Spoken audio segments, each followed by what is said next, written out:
Hey, this is Yarrow, and welcome to Vested Capital, episode number 26, featuring my guest, Joshua Shigala, the co-founder of Vaultoro.com and The Standard, and also a leader in the cryptocurrency space. Vested Capital is a podcast about how people make money and put their capital to work. I interview startup founders, angel investors, venture capitalists, crypto and stock traders, real estate investors, and leaders in technology. So this is an episode that will be tough for me to introduce to you because it's expansive. This is a topic that is very current. It's cryptocurrency, decentralized finance, DAO, all the cutting edge stuff going on in that world at the moment because Joshua, my guest, is leading a new startup. I call it a startup. It's a DAO. It's a decentralized finance application. He's basically creating it's so hard to describe these things. You'll hear me ask some very poignant questions throughout this because I was genuinely not understanding parts of what he was describing.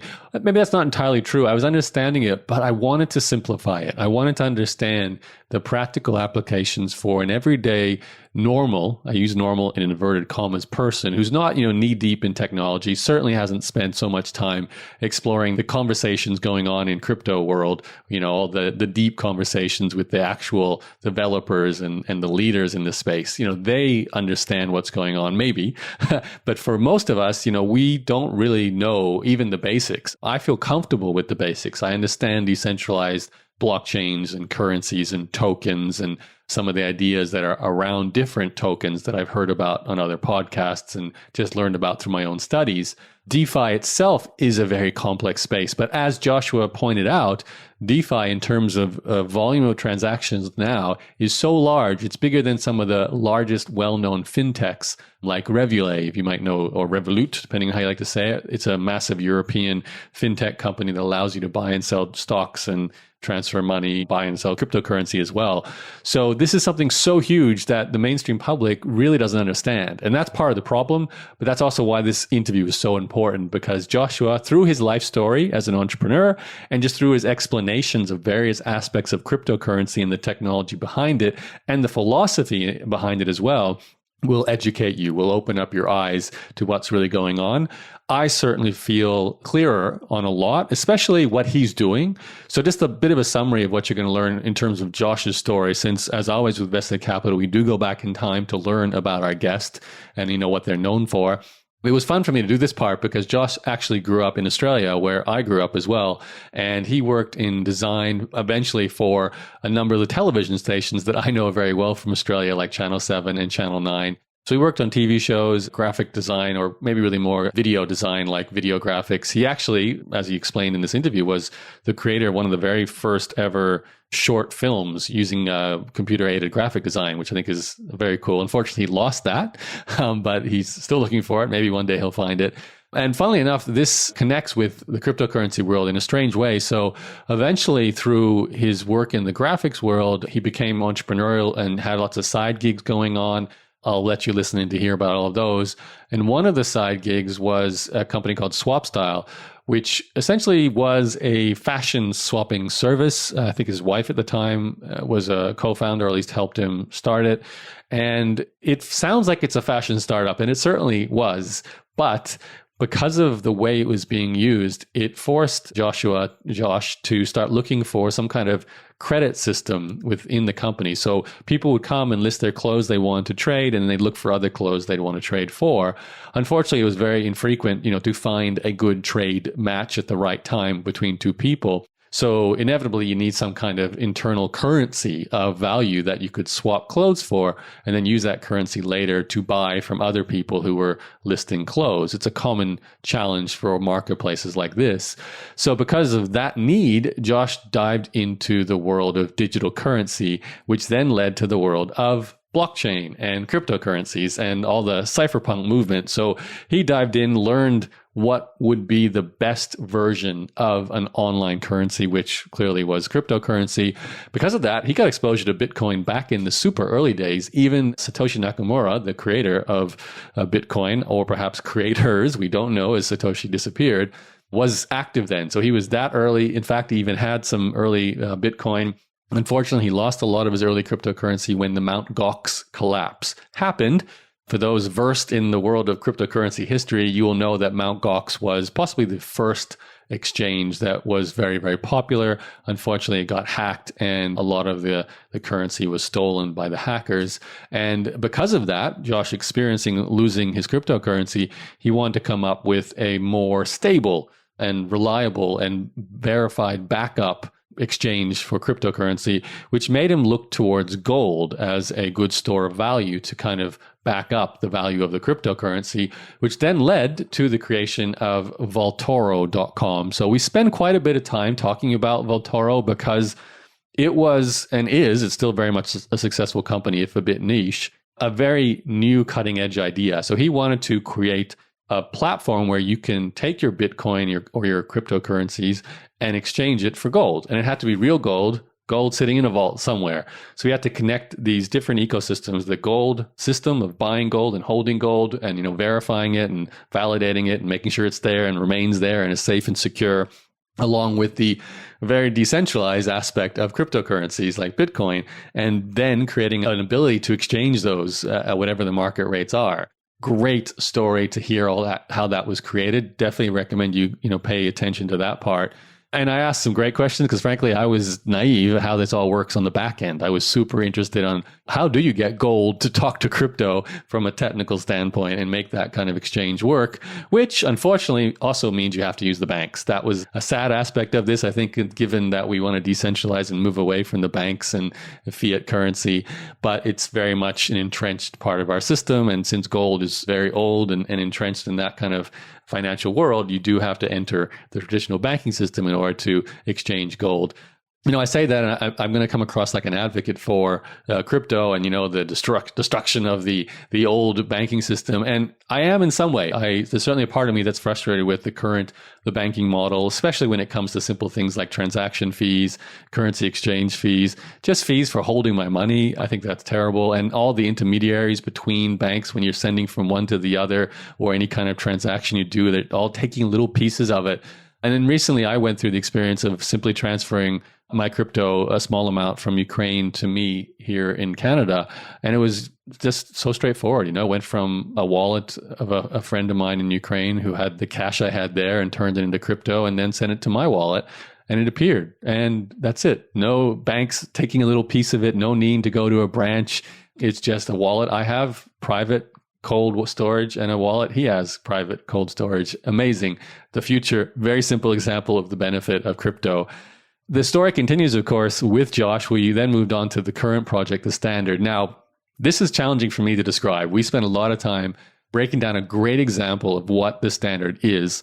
In a nutshell, it allows you to borrow money against your assets without using any kind of third party. No need to go to a bank or a lender. You simply can enter what is called a decentralized financial DAO, and through what the Standard is creating. Bear in mind, this is not actually out yet. We talked about a concept for an MVP that will be coming out soon. Soon could be 6 months or it could be several years. We don't know exactly when, but that is what Josh is working on right now.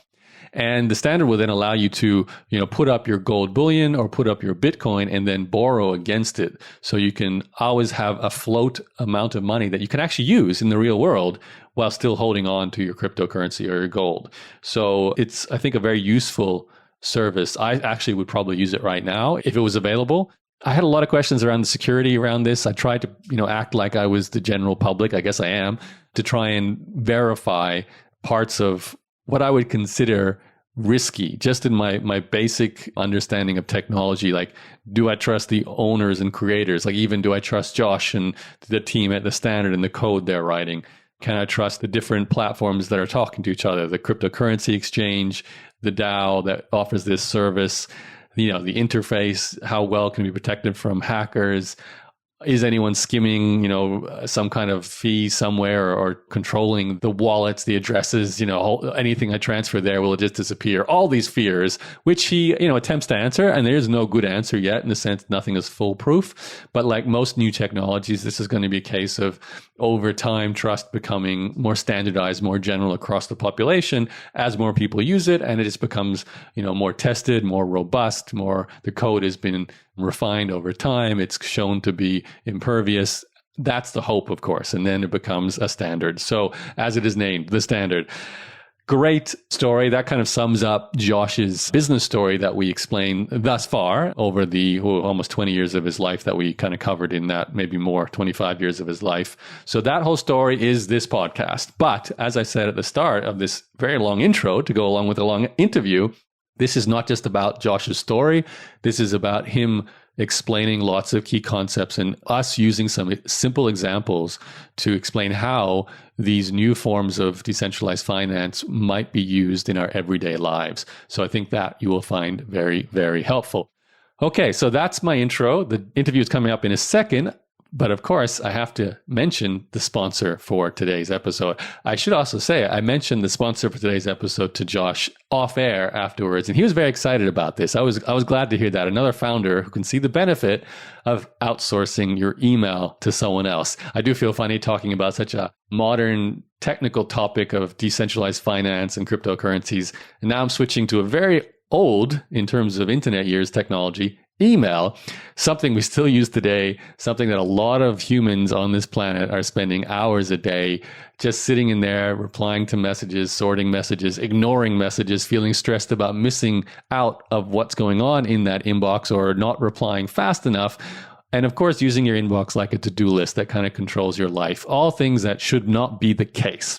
So I recommend, if I described you, you consider hiring a virtual executive assistant to manage your email for you, and also all the associated tasks like calendar management, scheduling, interacting with people, inbox management for your social media inboxes, replying to comments on social media, managing communities, data entry, all the basic things that you're probably doing right now, controlling software, record management for your customers, maybe invoicing, all these basic things that you don't have to do if you just hire one of our virtual executive assistants at inboxdone.com. They're all fully vetted, tested, hired, trained by us internally. We have a 10-step hiring process, including a course that we run all new hires through before they begin working with clients. We also assign 2 people to every client, so you get a backup. You always have 2 executive assistant, virtual assistants working with you. They're dedicated to you.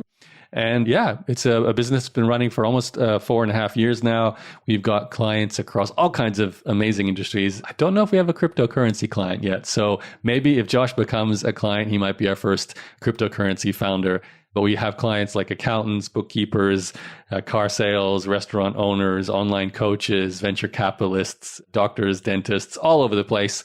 Everyone has email. Everyone needs to break free. So if that's you, head to inboxdone.com and book a discovery call to get some help with your email. And we'd love to help you. All right, let's dive in now to this very extensive interview with Joshua Shigala. Joshua, thank you for joining me today. Oh, it's an absolute pleasure, Yaro. Yeah.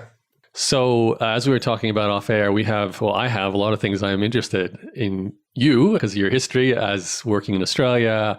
You're obviously here because you are doing some things in crypto, which is huge and very popular right now. And I haven't had a lot of guests talk crypto, so I love to sort of open up some of the mysteries around that topic.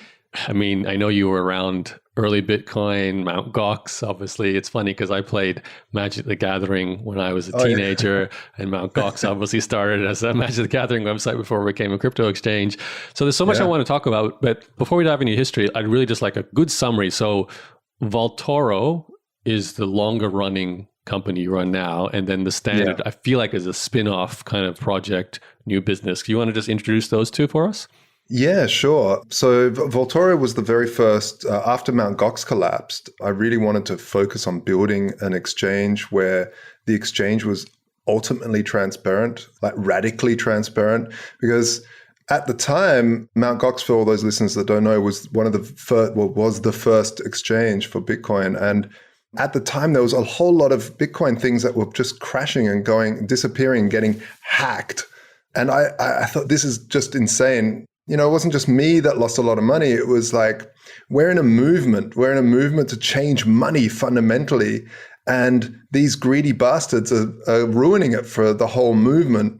And so, yeah, that was the whole idea, was to not only have an ultimately transparent exchange, which I invented this thing called the Glassbooks protocol, which we can talk about later, but also implement that we start trading against other rare assets like gold and silver rather than trading with fiat, which is the whole reason we're getting away or getting into Bitcoin was to get away from fiat. And so it was sort of a shame to see everyone just trading against USD or yen instead of actually trading against other rare numbers versus rare metals. It's a great combo. So that's where that came from. And then the standard is a protocol, a DeFi protocol, which is sort of an infrastructure protocol because there's a lot of gold, like 10 trillion, and 5 of that is in personal hands, just sitting in vaulting facilities around the world, gathering dust and storing value.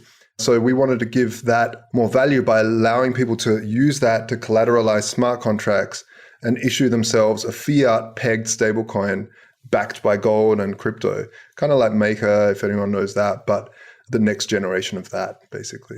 Okay.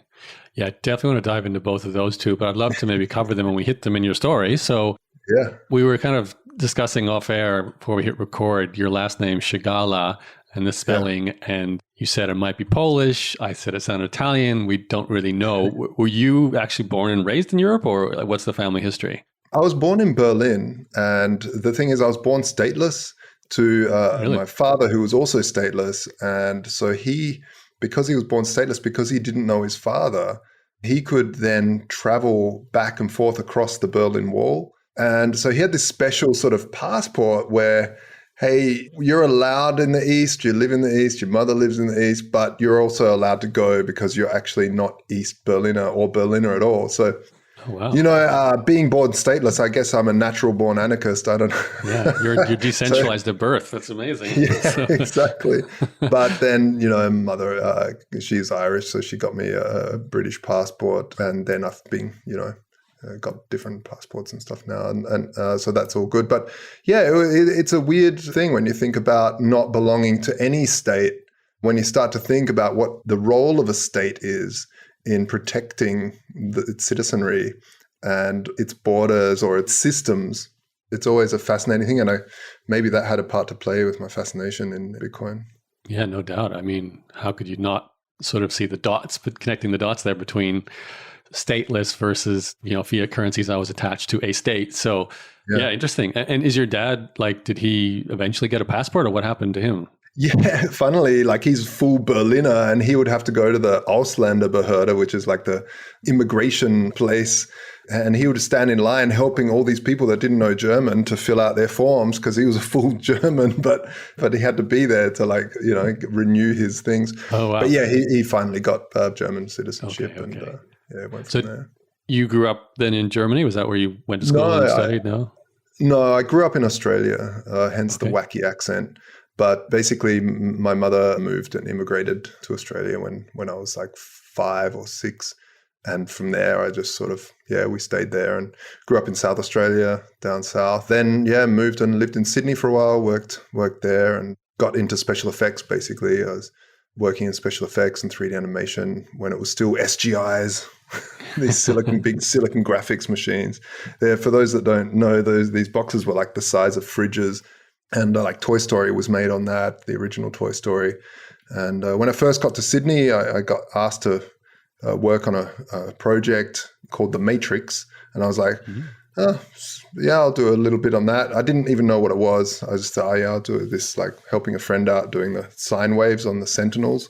Oh. And then after, and I didn't ask for more work on it because I just thought, I'm looking for actually doing advertising. I want to do film, I want to do more advertising. And because of the fast turnaround, then you're doing something new every month and it's more fun. And film, you're working for a year on something.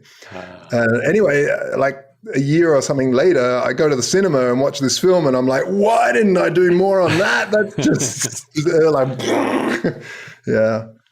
I remember watching The Matrix, the first one, and I was like, that bridge is really familiar with the rain. Oh, I know why, because it's right next to the station in Sydney. So yeah, it's fun when you're in the city where something was filmed. But wow, you really missed out on the chance of it's funny too, because The Matrix is so much about, illusions of structures and, a reality not being real. So all these kind of indications towards what you're working on now. Yeah.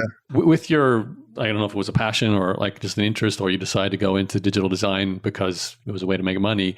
Was that your, like, are we talking graduating from university and then you went into that career? Or is it before that?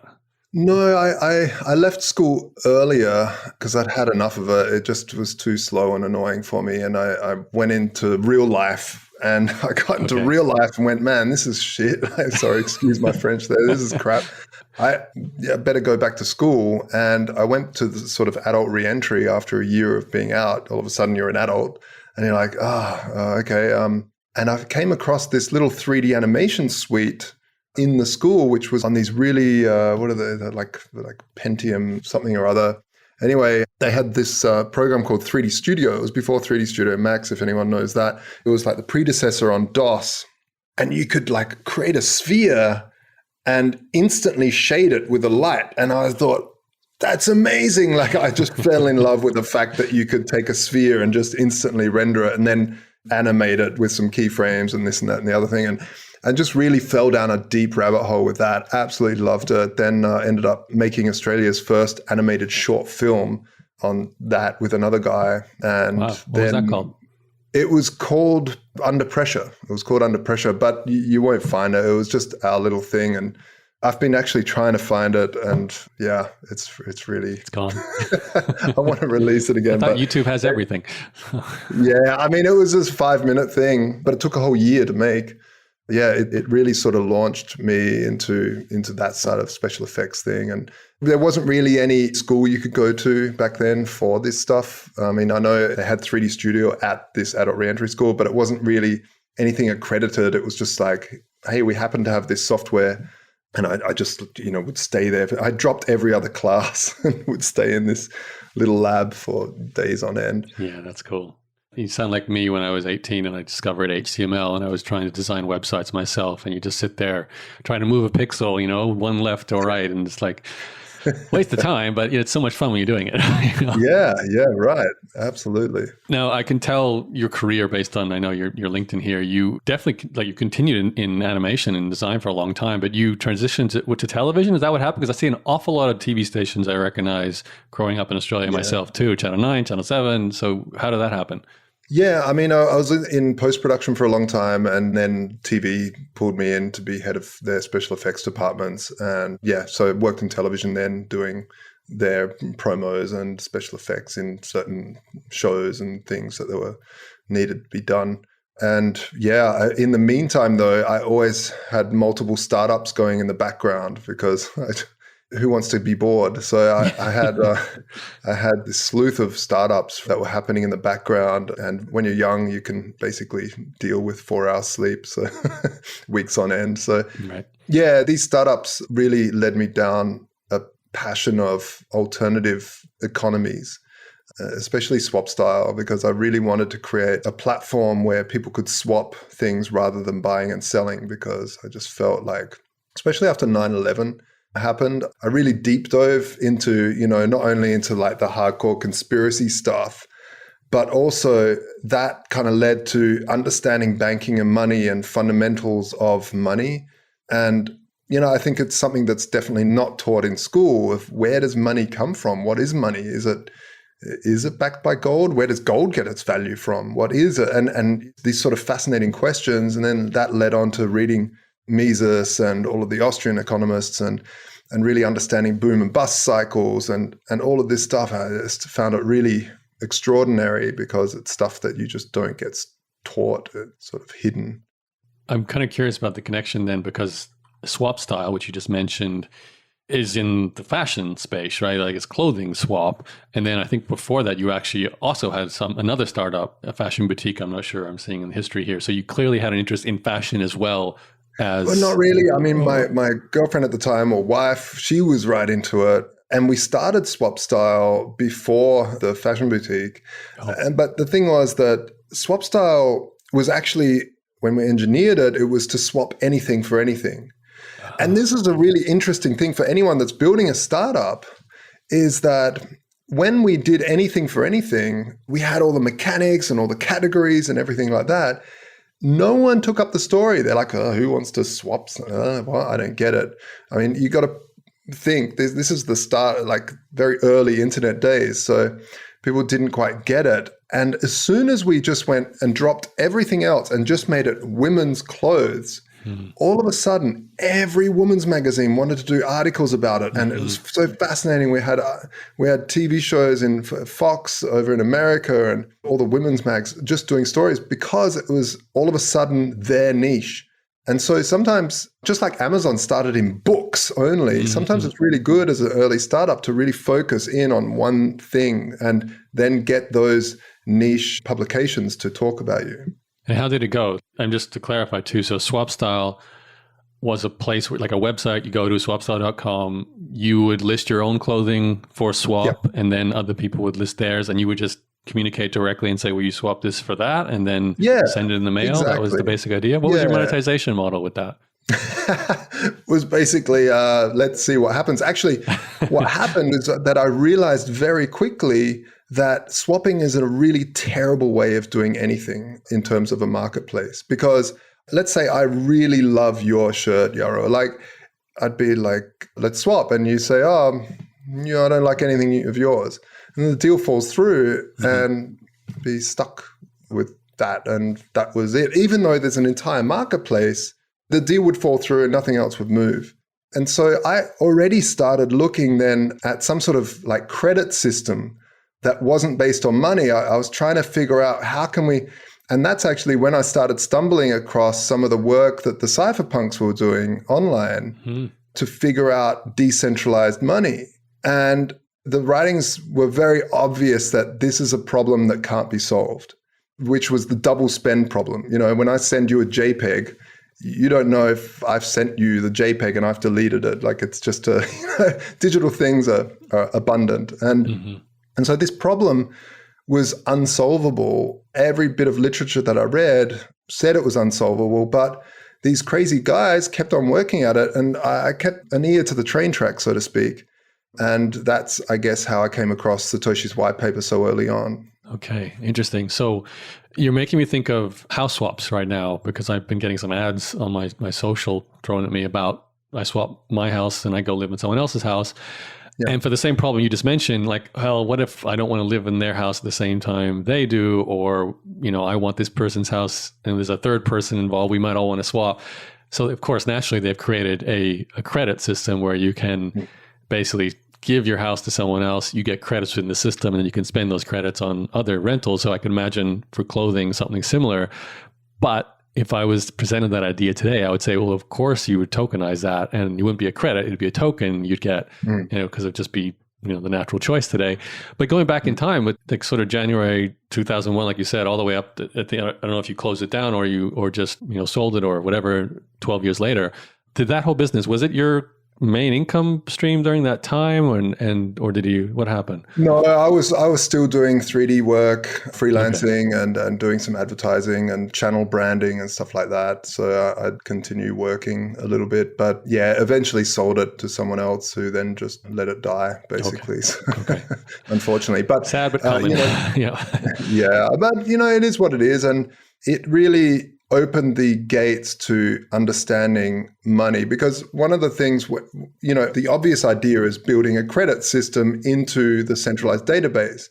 But first of all, I knew that eGold got taken down by the government because the government doesn't like you making fake money. Like it doesn't like people competing with their money.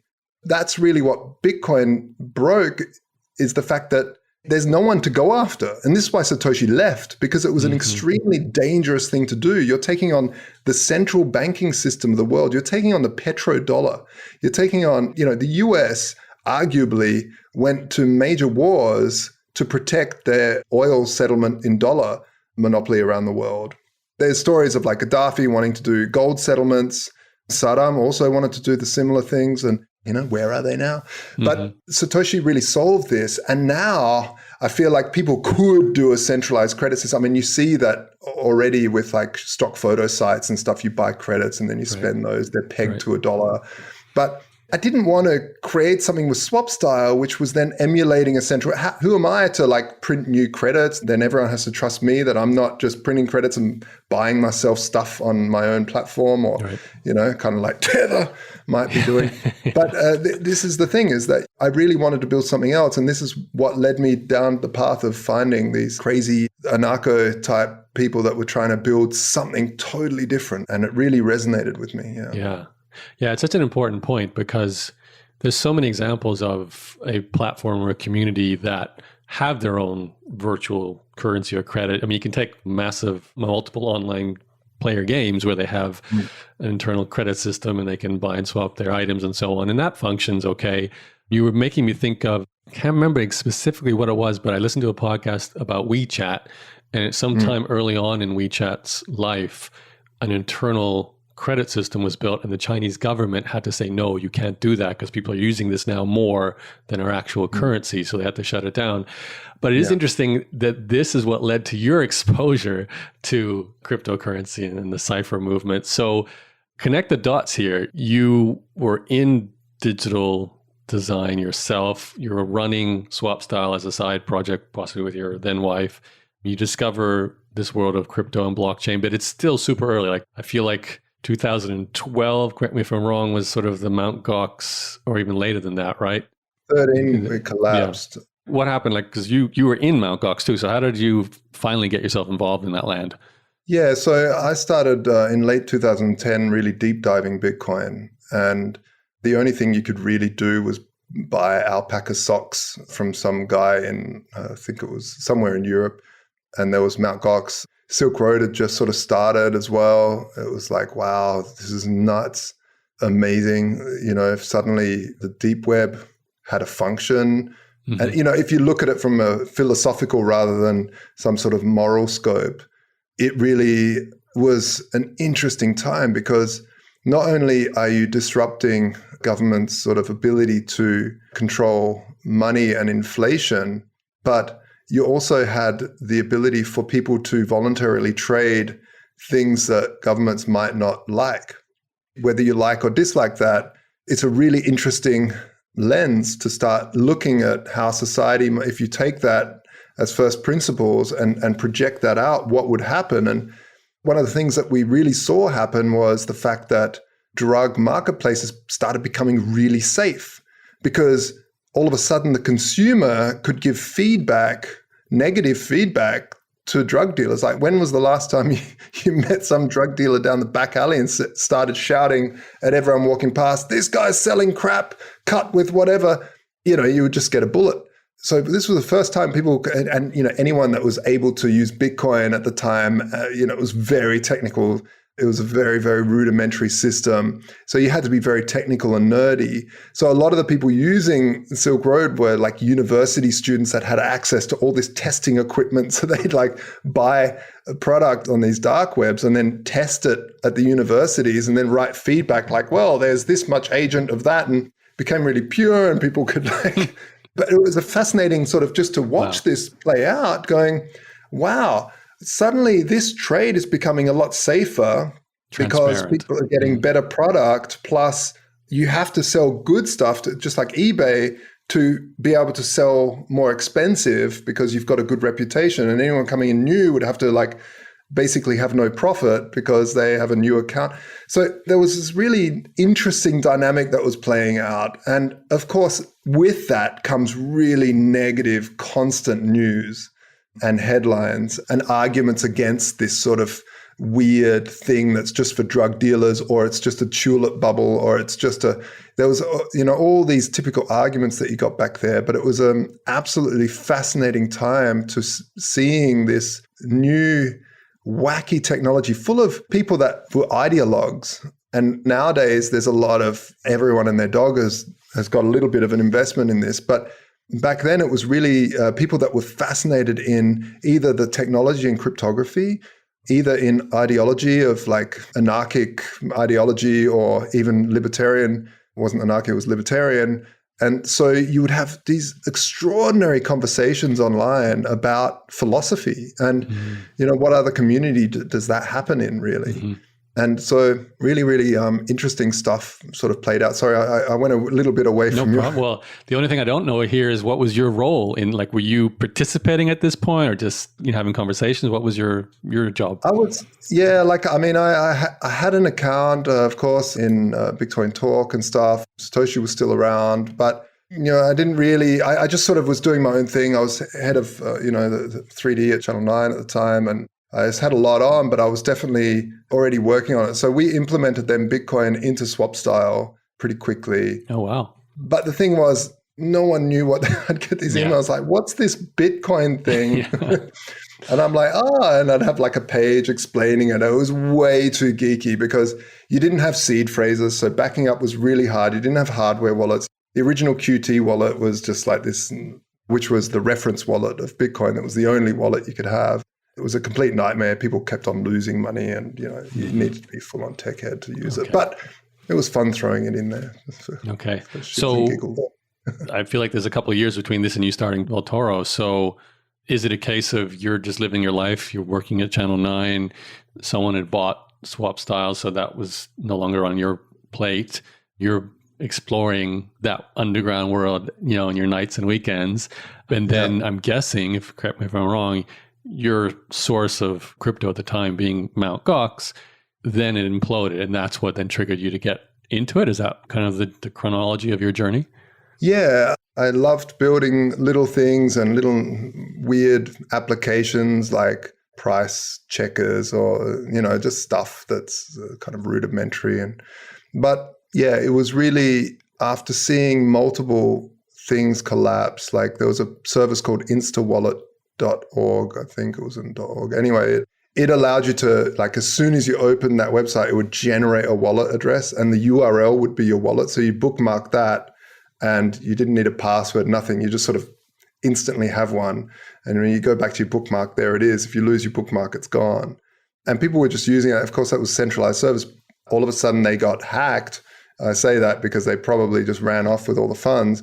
And, back then, people were throwing around hundreds of thousands of these tokens because they're really sort of just funny playthings. And They were so cheap, right? Like, that's the point, too. Like, it'd be billions of dollars now, but back then it was hundreds or thousands of dollars.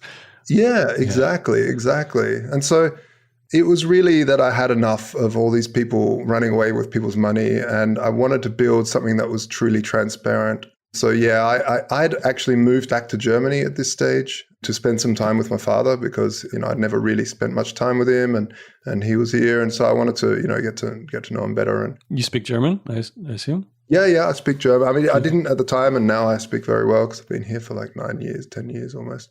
Okay. But really what I wanted to do was build something that was ultimately transparent and also removed the banks from the equation and had a bank-independent exchange that could trade between Bitcoin and physical bullion that was held in high-security vaulting facilities, top-tier facilities that were fully insured and fully audited. And this was something that banks can't do. Banks can't get fully insured or even fully audited because these institutions run on fractional reserve. You really don't know how liquid they are.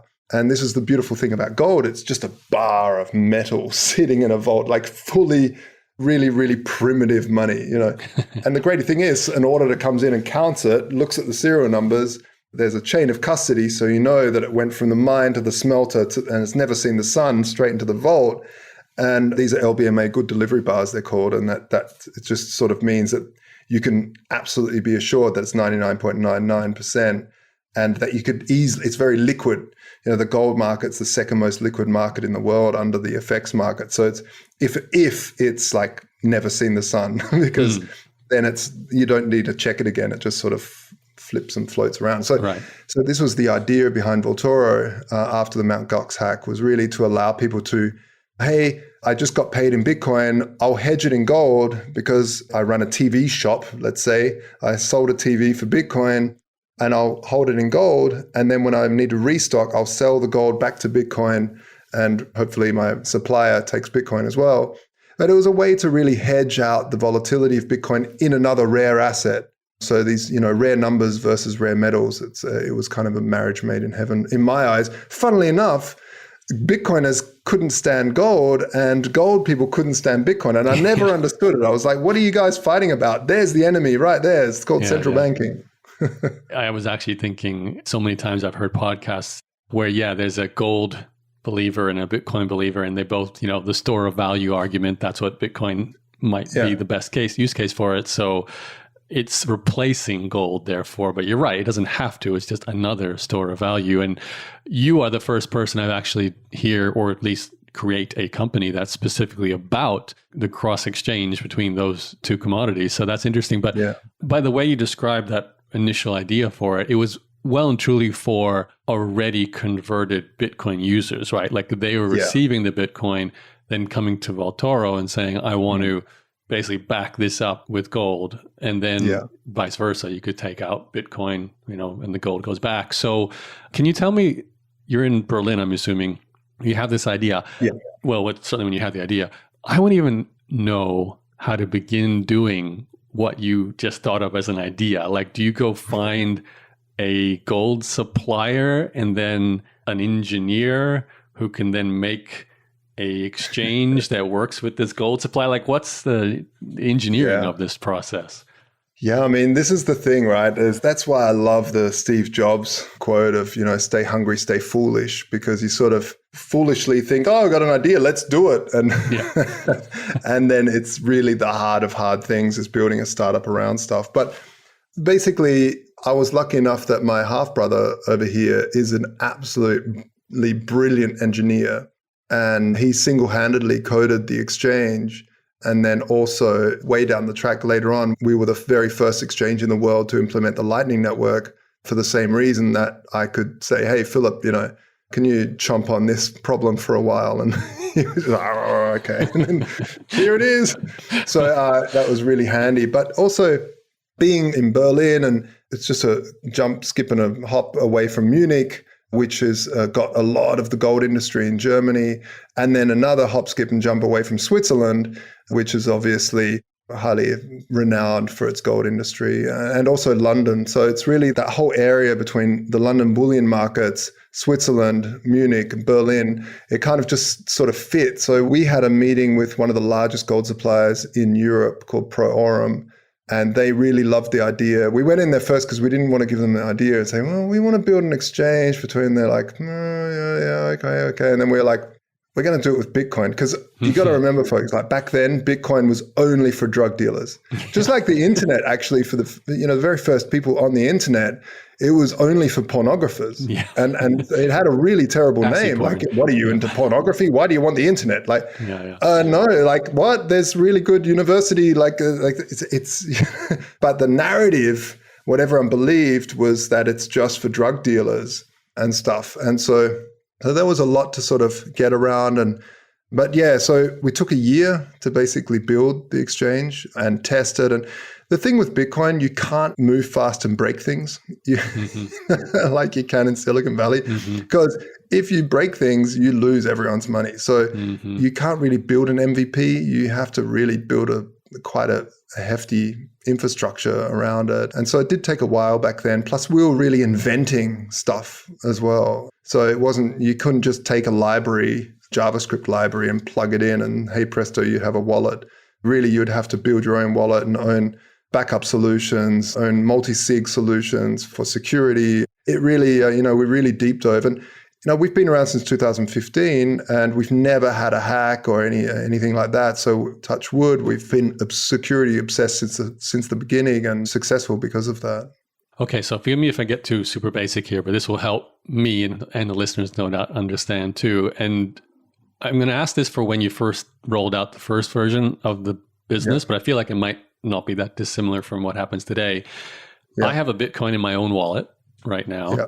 I want to use Vaultoro's service. So do I transfer my Bitcoin from my wallet to a wallet on Vaultoro? And then how is that hedged against the actual gold? Like, does Vaultoro talk to a Swiss vault and say, this gold has now been, bought this Bitcoin? Like, how does that interaction happen? Yeah, pretty much. So basically we're a custodian of the Bitcoin. So They generate a wallet address with us, and then people send their crypto on there, and then a little number goes boom, boom, boom to reflect that state change. So now your Bitcoin are stored by us. Now, for the very, very hardcore, I definitely think, and I always say it, don't use exchanges as wallets. Everyone does, especially if you're new in this game, but you shouldn't. We've never been hacked or had anything happen, but it's just better that the whole ethos of Bitcoin is to be your own bank and to take that few days to really learn about security of private keys. How do you secure digital assets? But yeah, so people have that database entry. And then what we do is we buy good delivery bars, big, either kilo bars or half a kilo bars. And then we sell those off to multiple people. So, but it's allocated. So what allocated means is that if we go broke as an exchange, we're not doing our business properly, it doesn't matter. Liquidators can't touch our clients' assets because it's not on our books. Mm-hmm. And this is really important because if a bank goes broke, many people don't know this, but banks actually own your money. When you put money into a bank, it's not your money anymore. It's legally their money, and they pay you some interest for that privilege. And they can go speculate and do all sorts of stuff with it. And that's why you can have bail-ins and stuff where they just don't pay you back. It's happened in Cyprus, right? Right. Yeah, so that was the point, was to build this legal framework around allocated bullion. And then, so what happens is we have this gold, and once that gold is sold off to a bunch of people, over time, we, of course, buy a new one just before the last bit is sold out. And depending on the volume, we'll have lots more happening, and it's constantly going and being sold back. So we sell to the wider bullion markets once people start selling off. Let's say Bitcoin's right up the top and people start buying a lot of gold. And then Bitcoin crashes, people start selling their gold to buy it back, buying the dip. That's when we'll buy it back off the client and sell it onto the wider bullion markets. And so there's a lot of cogs moving in the background, but we are still the cheapest way to buy and sell gold.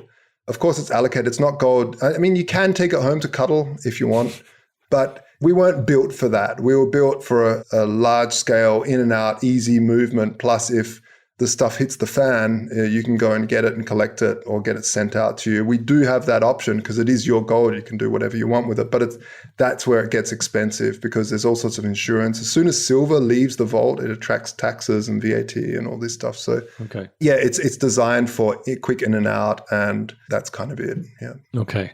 So just to clarify a couple of things, not that it's going to happen, but if you guys went completely out of business, disappeared, any Bitcoin I've transferred to your custodianship, I'd actually just have the gold in wherever the vaults were that's associated with, or? Well, no. So when you put Bitcoin on the site, you then have to buy gold with that. So you need to place a buy order. So we have two mechanisms. One is a full order book exchange where you have an order book. This is basically a line of people that want to buy and a line of people that want to sell. Got it. And the people that want to buy, standard exchange. Okay. Yeah, standard exchange. It gets more expensive as people want to move down the line. It gets cheaper on that way, and where it meets, you have the spread. Yep. And we've just recently launched like an easy buy and sell where the counterparty every time, because a lot of people just wanted to quickly buy gold and then sell it again. But we are implementing right now. We had it for a long time, but we rebuilt this exchange from the ground up a couple of years ago, and we haven't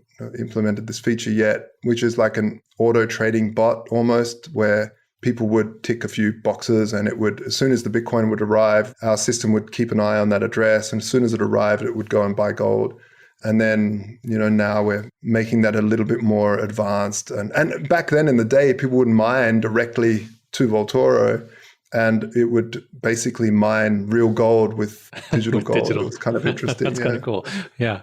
What a connection. So you could almost I could set up my mining facility. I'm in Montreal. There's a lot of water energy. I could set it next to a hydro plant. It will generate Bitcoin into my wallet at Vaultoro, which is then in turn turning it into gold, or I could turn it into gold. So my water could be turned into gold, basically. Which absolutely. Absolutely. Okay, so that makes sense to me. So really the main feature here was it's the exchange of I want to play with both a cryptocurrency and gold, knowing that I actually own the gold when I have the gold on your platform. Where does, though, the one part I'm a little lost with, obviously with Mt. Gox, it gets hacked, all the wallet's addresses are taken by the hackers, so they get all the crypto that was there, so then disappear, 469 million or whatever it was. How is your system, obviously besides the better layers of protection we now have with exchanges, but like you said, Coinbase is still an exchange. It still has your crypto rather than you have it unless you pull it into your own wallet, right? Yeah, so where's the extra layer is it only because if I turned it into gold, it would be protected, or is there anything else that I have missed out on? Yeah, so one of the things that I really put my mind on, and initially when the Mt. Gox hack happened, I wanted to build a decentralized exchange, and they exist nowadays. But back then, there was only Bitcoin. There wasn't Ethereum. There wasn't these Turing complete smart contracts that could you could execute complex code on a blockchain. But Bitcoin didn't have what's called op return codes. Basically, the programming language of Bitcoin wasn't sophisticated enough to allow for decentralized exchanges. So rather than that, I sat down and really figured I want to focus on transparency because, hey, what's the blockchain? It's this amazing transparent mechanism where you could follow the money and see how much is somewhere. So what we focused on, rather than a decentralized exchange, which we couldn't build at the time, we focused on utilizing transparency. So we took the blockchain as an inspiration. So what we did was create this thing called the Glass Books Protocol. And how it works is that we would give everyone an anonymous ID. So we would give you an anonymous ID. So only you and us would know what that is because we issued it to you. And then you could log out so we don't know that you're checking. And we would publish every ID code and how much Bitcoin that ID has and how much gold that ID has. So anybody at any time could check their ID and check, oh yeah, there's that much should be on my account. And we can't fiddle with those numbers because if we do, the sum of everybody's holdings would be out, right? So the first step is, okay, my thing is right. So I can assume everybody's is right. Otherwise, someone will be screaming and shouting on the internet somewhere because we have a lot of clients and they can check at any time. And then we publish the cold wallet addresses. And we had at the time this concept of a warm wallet. I won't bore your listeners with that. But basically, the cold wallet addresses, people could check the sum of everybody's holdings was less or equal to the amount of crypto in the cold wallets. And so this all of a sudden allowed people to audit us in real time all the time. But not only that, we had the vaulting facility statements, we have the insurance paperwork and the auditor's paperwork in real time. So we could see how much gold bullion everyone has, how much gold everyone's got, and make sure that also equals out. And so this was a real game changer in trust of centralized authorities. Of course, you still had to trust that we're doing what we're doing. But if, for instance, Mt. Gox had this, because the hack happened over a fairly long time with Mt. Gox, they lost a little bit of money, they sort of hid it from everyone, turned into a Ponzi scheme where they're trying to get new clients in to pay for anyone that's withdrawing. And that then just spiraled out of control as they got into more and more legal problems and had to pay this and that and just ran their business terribly. But if there was this Glassbooks protocol in place, I think even the owner, Mark Karpeles at the time, would have been happy because even he didn't know that he'd gone into a Ponzi, that he'd gone into a downward spiral because it was just all too complex. So having this sort of grandma-friendly transparency allows for the community to give you a little tap on the shoulder and say, hey, there's something not right. There's like a kilo missing, what's going on or whatever. So yeah, this is how it's done. Okay, interesting. As we've grown though, we have a lot of people constantly generating warm wallets or hot wallets. And so there's a little bit of technical issues there now with having ultimate transparency because we can't publish a billion different addresses and have people check. But yeah, we're working on different solutions for that as well. Okay. And yeah. I mean, the short answer is there's no such thing as a secure centralized exchange, right? That's the end of the day. It's impossible until it is decentralized. So interesting though. Even then, because even decentralized exchanges, you have to trust the code. Right. So with centralized exchanges, you have to trust the code, you have to trust the banks that they're using, and you have to trust the business that's the exchange. So there's three trust things that you have to trust. With decentralized exchanges, you only have to trust the code.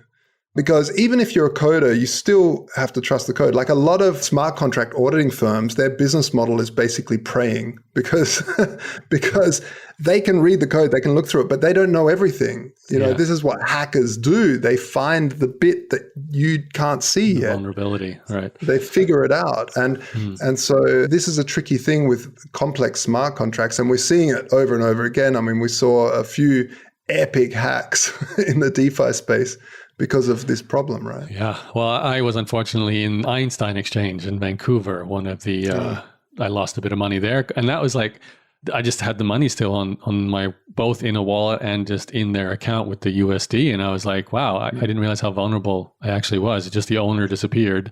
And much like you said with the Ponzi scheme, I think that's what was kind of going on behind the scenes. It was moving money from one to the other based on whatever there was a call for money. But eventually, obviously, there's no more money to do that with and you're out, which forced me, as you kind of alluded to before, to really learn how to put my crypto in cold storage for the first time and go, okay, now I feel safe. Except now I feel like I could lose the, the key but anyway, it's safer than it could have been. I would like to maybe switch to the entrepreneur hat you're wearing as the founder of Vaultoro. Maybe not that one, but you came up, and I think it was your half brother for Vaultoro, and obviously cool idea. Even as a basic idea, you just allowed a person to have gold and Bitcoin and just trade them as they're going up and down and try and profit on the spread, right? So that's a simple idea in many ways. Yeah. So you and your half brother figure it out. You get either whether Switzerland or Germany, the UK, the gold supply, the communication between your centralized platform and the supply. And then you go and tell the world you exist, right? And you get your first Bitcoin deposit into your wallet and the first trade with gold. Yeah. How did it go? Like, how did you grow this startup? Oh, that was amazing. Like when we hit the go button, we pulled an all-nighter to really, because you have this deadline of like launching and like things aren't quite ready and this and that. And we hit go and, refreshing the back end to see like accounts coming in and people starting to chit chat on these forums because, really it was still early days, 2015. And it was just really exciting to see something that you've spent so long being built, being talked about. But of course, the first thing that comes out is like really, really strange because they would all of a sudden say, it's some centralizing. Why would I buy gold? Why would I? And some people really got it. And this is the interesting thing about Vaultoro is, of course, it doesn't have the millions of customers that like Coinbase has or CZ with Binance, but it has this core customer base that really understands economics. And so what was fascinating is that these booms and busts that we see, there would be huge sort of signals in Vaultoro markets showing that we're heading towards a peak, that a certain little bubble is going to pop because the people using us were very deeply in a deep understanding of economic theory, boom and bust cycles and all the rest of it. Whereas a lot of other exchanges, they were just full of sort of moon boys that were just throwing money at anything and would sort of live off the troll box and, chatting to each other. But so this what's an indicator though? Like, can you, sorry to interrupt, but what do you mean by an indicator? Like buying more gold? Purely just volume. Yeah. Like as soon as we started seeing massive gold volumes, it was the top. And sure enough, after a spike in our volume, boom, it would drop down. And then you could also see as gold was being sold back off that we were like heading towards the bottom. You mean in the Bitcoin price, in the crypto price? Or do you mean in the broader market? In the broader, no, like versus crypto, Bitcoin versus gold. So gold in the price of... So they actually had what we'd call a traditional, like gold really was a hedge against crypto in that case. Yeah, absolutely. And we had some amazing traders who made a lot of money. Like in 2017, would just put everything into gold. It would drop down and they would buy it back a year later. And it was extraordinary. And the other thing is in a lot of in Germany specifically, there's like, if you held gold for more than a year or Bitcoin for more than a year, it's capital gains free. And there's different countries that do a similar thing. So people played it very, very smart with gold. And so our customers, they're very astute customer. And so, it's definitely been an interesting ride. Of course, in that whole, like starting a crypto business in 2015, even now, is extraordinarily hard because we have employees, we have marketing, we have all the rest of it, servers to pay and gold suppliers to pay with fiat, So it's really, really difficult dealing with the legacy banking system who absolutely hates you, doesn't understand you, thinks that everything is money laundering and drug dealing and everything else, when it absolutely isn't. Like, it's literally people that understand, I don't trust the banks because they're in fractional reserve. I do trust a chunk of metal that's sitting in a high security vaulting facility in Switzerland. So that's why I'm using it. And so it's really a difficult thing to start a startup in the crypto space because of this. And I think this is the reason why we're seeing such a boom in the DeFi space, is that, hey, we're not going to deal at all with banks. We're just going to be crypto to crypto only. And it's, the barrier of entry is a lot easier in terms of this sort of regulatory capture that the banks have done. And the regulatory capture thing is a very fascinating part of the whole story, because banks have built so much regulation around themselves. And it's funny because a lot of people, especially on the left, are like, we need to regulate the banks more. And it's like, have you seen the regulations that are around banks? It's nuts. Like, the amount of rules that they need and paperwork up to here, it's insane. And hey, guess who's writing these regulations? Well, the banks. And they write these regulations to basically protect themselves, to build a moat so that no startup can compete, because they just can't deal with that regulatory overhead. So the thing is, they had this for years and years. That's why the term fintech is a very new term. There was no true innovation in financial technology until Satoshi released the white paper. Of course, you had PayPal. That was kind of it. PayPal was kind of the only thing, which was pretty revolutionary, I guess. But it wasn't massive. And this really exploded a boom and the idea of fintech afterwards. But yeah, it's a very, very difficult game to play, building a startup in this space. And there's a lot of regulatory arbitrage you have to play. Like, if there's a certain country that does something better or worse, you need to then move there. And you're always trying to stay on your toes. And all of a sudden the regulator goes, no, don't like it anymore. Or a bank just goes shut down. And you're like, why? And they're like, we're not obliged to tell you. And you're like, oh, okay. So it's a struggle. And this is actually one of the other reasons why a lot of centralized fiat exchanges run off with people's money, because banks, a lot of the time, this happens a lot, freeze an entire exchange's money, and the exchange might have a secondary bank or it might not. And they're like in the background, keeping it all silent. And they go again, hoping that not everyone will come wanting their money. So they're like trying to make stuff happen. And they maybe open a secondary account, but that first account has frozen the money until they can prove whatever they want. Because and banks really made a business model out of doing this to crypto exchanges, because they could keep hold of large amounts of funds. And basically, you have to jump through a whole bunch of hoops as the exchange owner to release those funds. And in the meantime, they're speculating with it all. They're doing all the fun stuff that banks do with creditors' funds. And so, a lot of time exchanges suffer from that, and you don't even know they're suffering from that. So, but it's getting a lot easier now that regulations have sort of made banks be a little bit more on board with that, because there's been reports for years, really strong reports that most Bitcoin activity, most of it, a highly substantial amount, is totally legit. That the tiniest amount is dark web stuff, buying drugs. But the narrative on the news is, of course, you don't want to write about the person buying bed sheets. You want to write about this cool story about this dark web, like I was talking in the beginning. It's sort of fascinating. I was going to say, it's the same as the energy side of mining. It seems like it's Bitcoin takes as much as a small country to mine, and then you realize how much energy another industry is using in another industry. We don't talk about that because it's not as cool. But I'm just to fill one gap, because you're talking about the banking system here. Even with Vaultoro, what is your interaction with the banking system? Do you have to exchange the crypto into fiat to then buy the gold with fiat? You can't directly, there's no gold exchange or that will take crypto as a direct payment? No, there's a whole lot of things that we need to move around. So we'll trade it in other exchanges, on multiple exchanges. We find the best price, and there's a lot happening in the back So you end can't for it to avoid the work. bank, basically. No, I mean, there's a bank there on our side. There's multiple banks there on our side because we have to as a business. But our users' funds aren't in a bank because they're either in Bitcoin or they're in gold. In the gold, right. But to get them between those two things, you need to go through the banking system still on something. Exactly. Yeah, because the gold industry, people talk about the banking industry being antiquated, but the gold industry is next level. Like they're still walking around with pages on their belt and faxing each other. Yeah.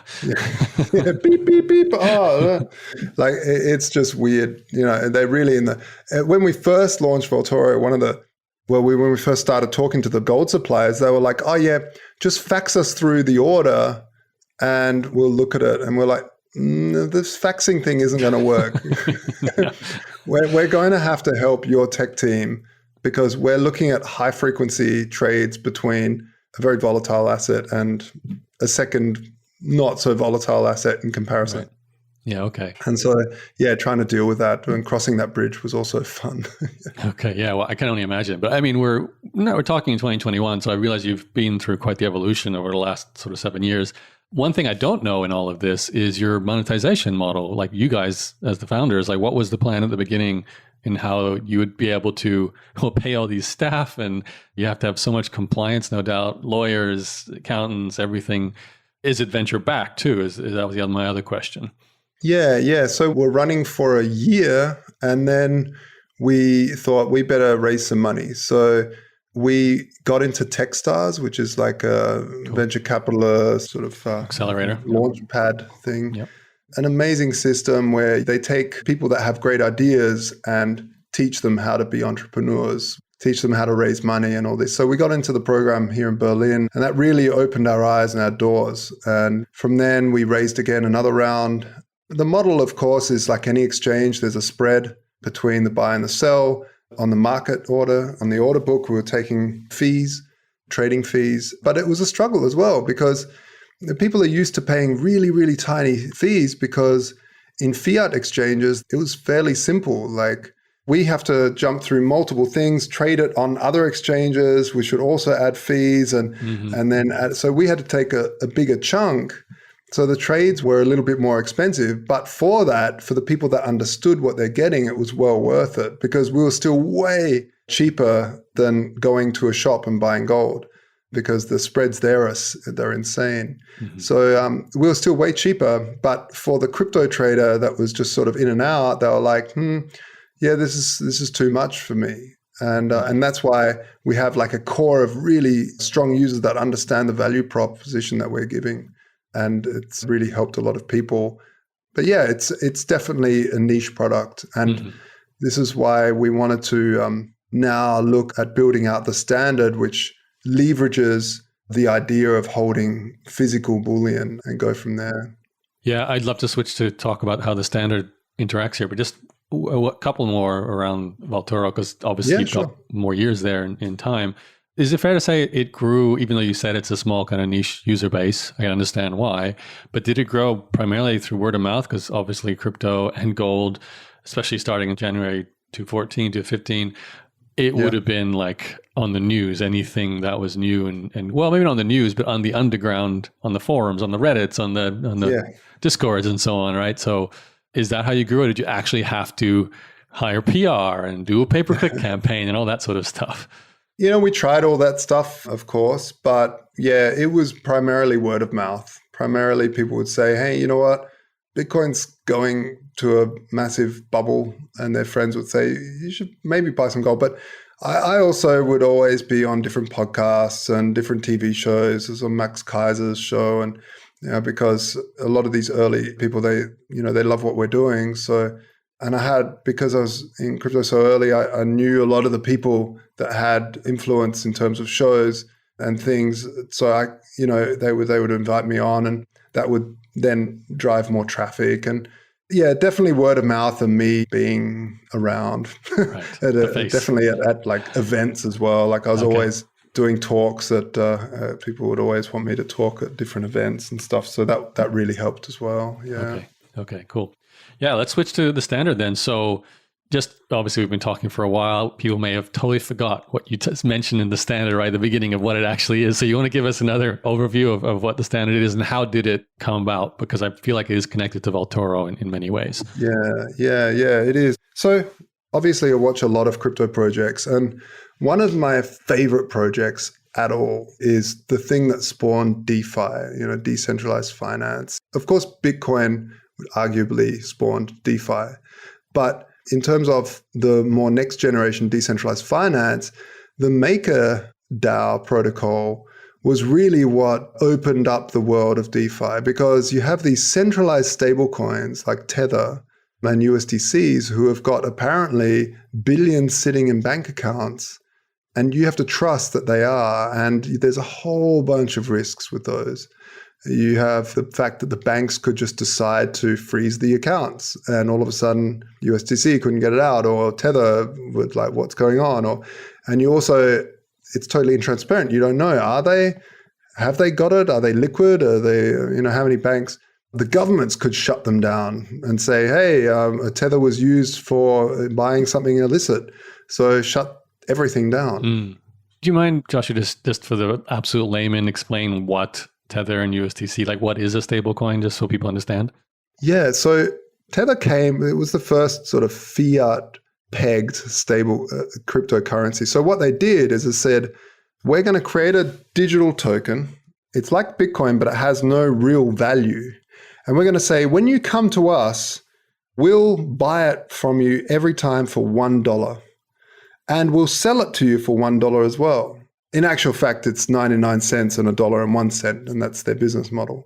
But it'll always be around that, because if someone's selling that more for like $1.10 because they're on something, or for 90 cents, let's say, that's probably an easier, they're like desperate to get rid of that. I'll give it to you for 90 cents. Someone will buy it and bring it back to the Tether Corporation and sell it for $1 and make that money. So the arbitrage, the arbiters, will always go around the web trying to find where it's misaligned to the guaranteed price of $1.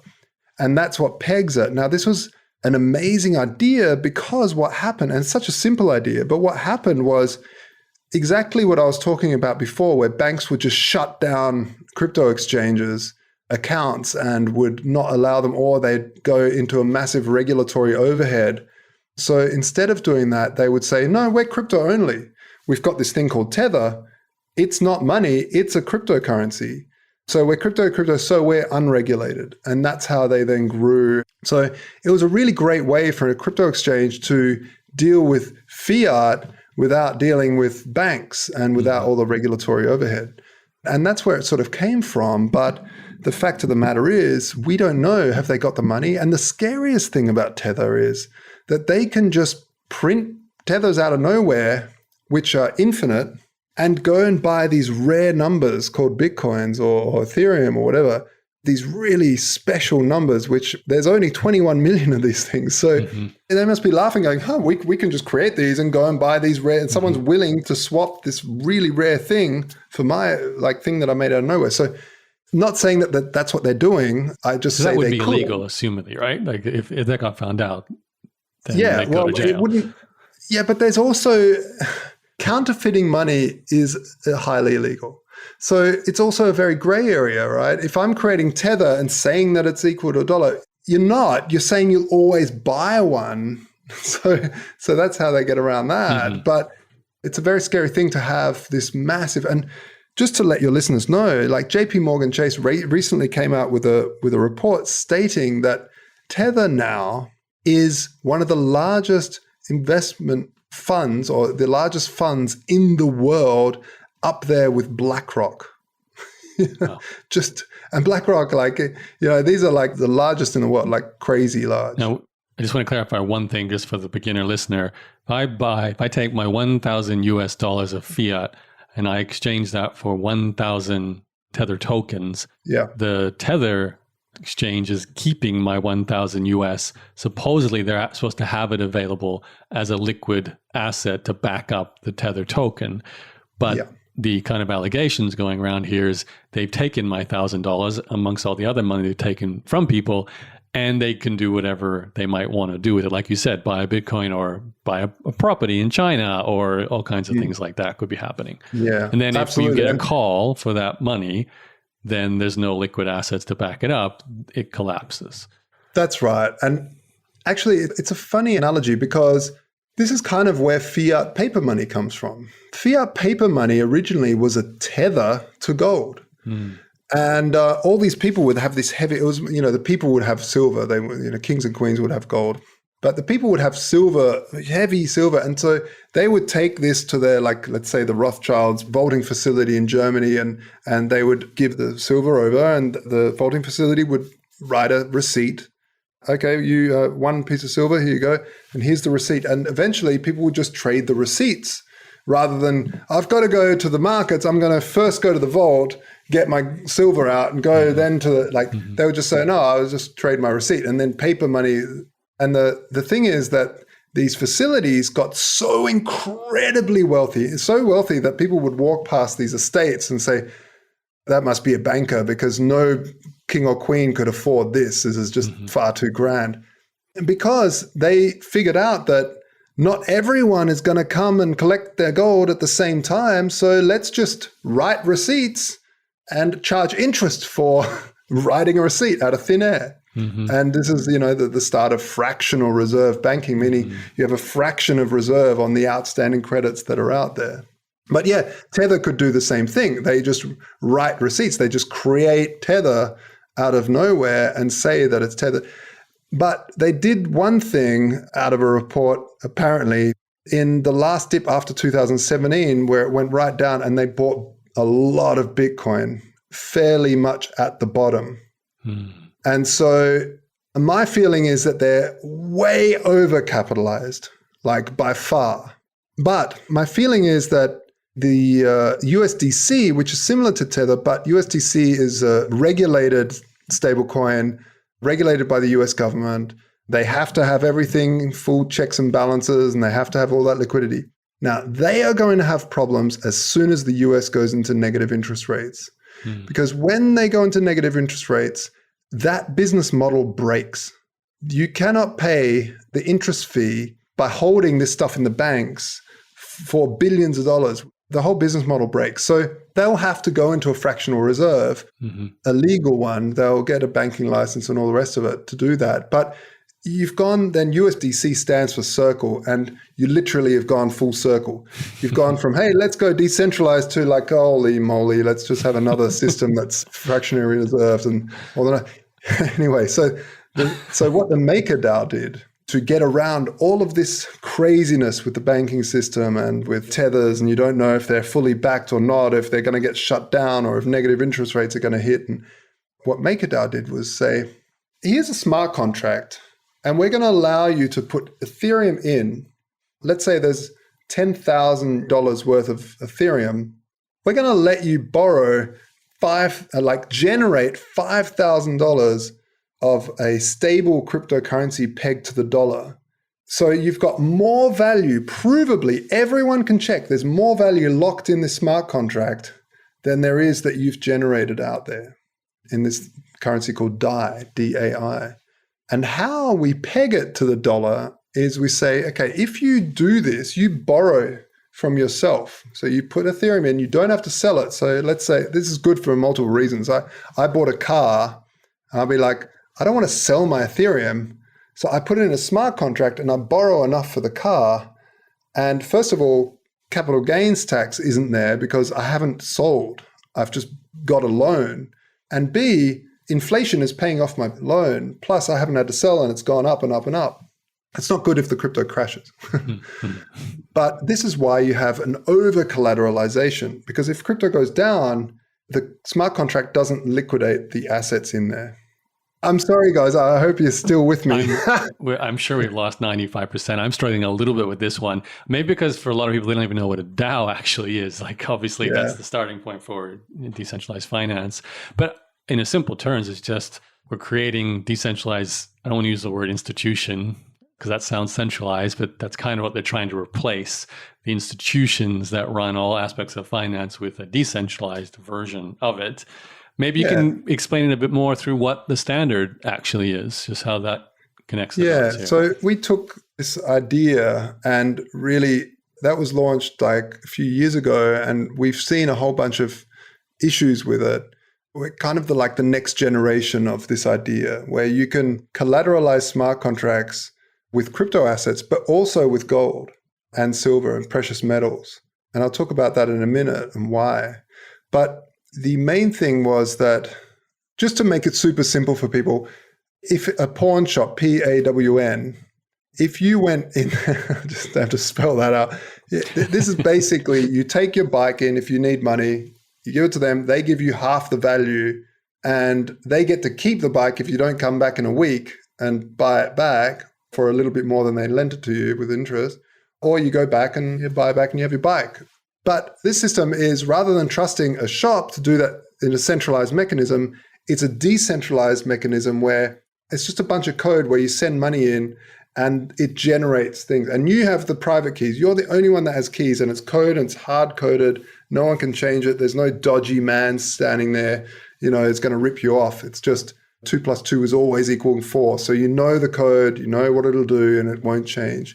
So this is what it does. And so the standard is all about allowing people that have got gold. There's $5 trillion worth of personal wealth sitting in vaulting facilities around the world. So we want to allow them to take that, tokenize it into a smart contract. If they're holding maybe a few thousand in gold, they don't want to sell the gold, but their washing machine broke, they want some liquidity.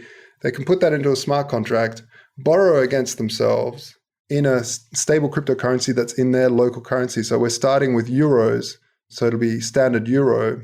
And then we'll be branching out to standard dollar, standard yen, standard ruble, standard shekel, standard Australian dollar, and everything Let me else. ask you this then as an example.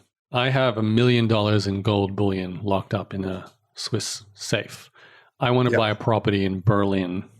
I come to, in theory, I know you guys are sort of still starting it up, but it's up and running. So I bring it in, I collateralize my gold. So I somehow am bringing it to the DAO that is the standard, right? It's then turning, is it the full $1 million worth of bullion, or is it 80% or 90% gets turned into a euro stable coin? And then I could take the euro stable coin. I assume I could exchange it on exchange for actual euro fiat if the house seller would not take my euro stable coin, it would take my euro dollars and buy the property. But then what happens? Like, do I have to pay interest to keep that loan going? Is there a time stamp where I have to pay it back? How does it all play out? Exactly. There's an interest rate, and this is what really pegs it to the euro. So there's a whole bunch of people that have borrowed S euro, let's call them standard euro. And what gives that value? What pegs that value to the euro? Well, it's this interest rate. And well, we call it a stability fee, just like Maker does. But it's what happens is that if the value drops of S euro to the euro, let's say it's 90 cents to the actual euro, what the DAO will do, the DAO is like the whole community that govern the system. They'll say, okay, lift interest rates a little bit on everybody. So everyone that's got loans out there will go, oh, that's too much for me. I don't, not everyone, but some people will say, I don't want to pay that much interest. So they'll go into secondary markets, start buying back S euro, and that demand does what? It lifts the price back to a euro. Now, if it overshoots to maybe a euro 10 cents, then the system might say, okay, drop the stability fee or the interest rate. And people go, oh, wow, look how cheap it is to borrow money from the standard. And they will then collateralize smart contracts and borrow from themselves, pump that into the market. And that will, of course, cause too much supply, which might drop it back down. And this is why it's called a soft peg, because it doesn't purely sit on one-to-one. It kind of dances around and is the lever of interest rates, just like central banks do. But instead of a few old men in closed doors deciding to lift the interest rates, it's like thousands of people all around the world in a transparent manner saying, okay, let's lift or lower the interest rates for the... That's good. That's a good example. I understand. So my $1 million gold, which is then turned into the euro stablecoin, I have a fluctuating interest rate. So it might be at 2%, which I have to pay off, I assume, using whatever means I have to make money. So it might be my job or other assets. So I'm actually putting back in euros into is it your DAO I'm putting it back into? Or am I just buying, like, how is that facilitated? You send it back to the smart contract that you've got collateral in, that you borrowed from. So it's not us. We don't have anything to do with it. We're just coding this thing. So the contract is just like an address, and it'll say, and you go to a website, and anyone can build an interface that will interact with this decentralized application, but we'll build the very first interface. So you'll go to the standard.io and you'll see on there, okay, you've got this much collateral and you've borrowed this much, and you don't have any time limit. The interest that you're accruing is basically just moving your collateralization to the cutoff time. Right. So you always have to be over collateralized. The whole system has to have more value locked up than there is floating around. This is very different than the current system, where we have zero collateral locked up anywhere and governments can just print more.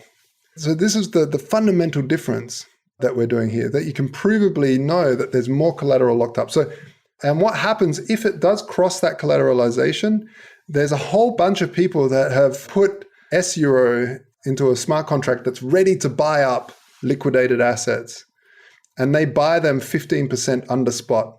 So they get like a really good deal for closing someone's, or whatever, right? Yeah, okay. Gold and crypto. So there's these contracts are collateralized with crypto, like ETH, as well as bullion, from participating vaulting facilities that have plugged themselves into the standard.